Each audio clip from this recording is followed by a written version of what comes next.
Now, the New Zealand All Blacks are definitely not laughing after one of their rivals created a spoof of their pre-match haka.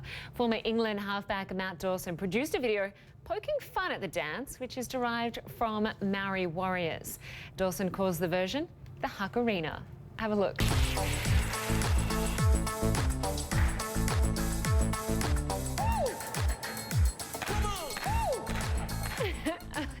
And one All Blacks veteran said the team hadn't really paid much attention to it, but a former Maori party leader in New Zealand called it disrespectful.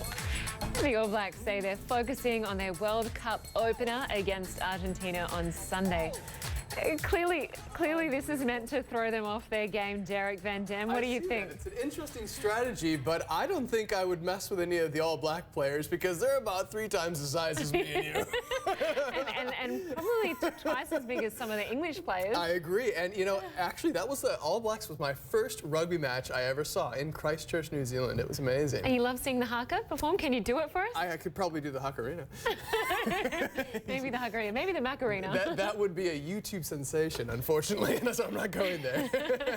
So you're talking floods tonight? Yeah, but what I can do is provide you the world's weather. How about that? Excellent. We'll take that. We'll take that. Good. So the flooding rains has been our story for the past several hours because it's happening across 3 different continents: Europe, Asia, and into Africa. And I'm going to take you across the globe and give you a bit of meteorology 101. How about that, Lynda? Ah, excellent. At the same time. This is a map.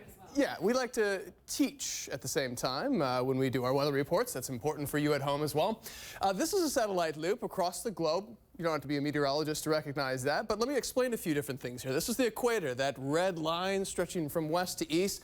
This is also an area called the Intertropical Convergence Zone, abbreviated ITCZ. This is an area where winds start to converge and we see thunderstorm activity moving from an east to westerly direction. You can see some of those thunderstorms flaring up across Central Africa, some of which have created flooding rains in Sierra Leone. We'll get to that in just one second.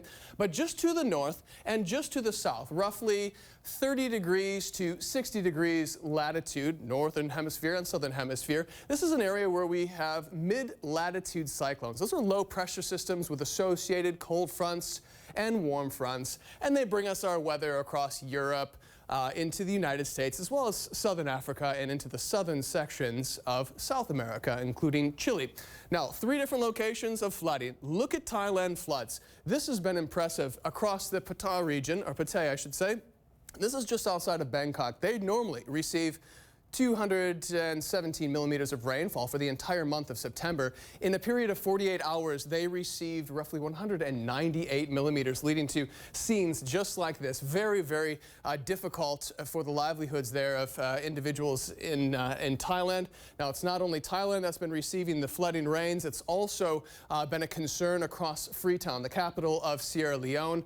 You can see the rainwater mixing with some of the mud across the ground here, and this is also a profound image that we came across on social media of just a landslide inundating this house. You can see it actually pouring outside of the windows.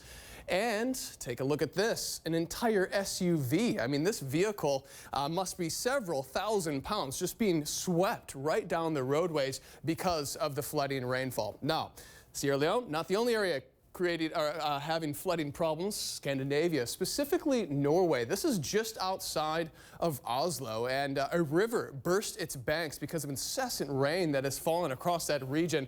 Wow, that is impressive footage, and you can see just how much rain and the storm system that's moved across Norway into other places across the northern sections of Europe. 108 millimeters of rainfall in a 24-hour period, and that led to scenes of rivers bursting their banks, just like we saw a second ago. That is a lot of rainfall. It is, and you know, that's our main topic, so we'll keep on top of those stories as they progress. Excellent. Derek Van Dam, thank you very much. Thanks, Lynda.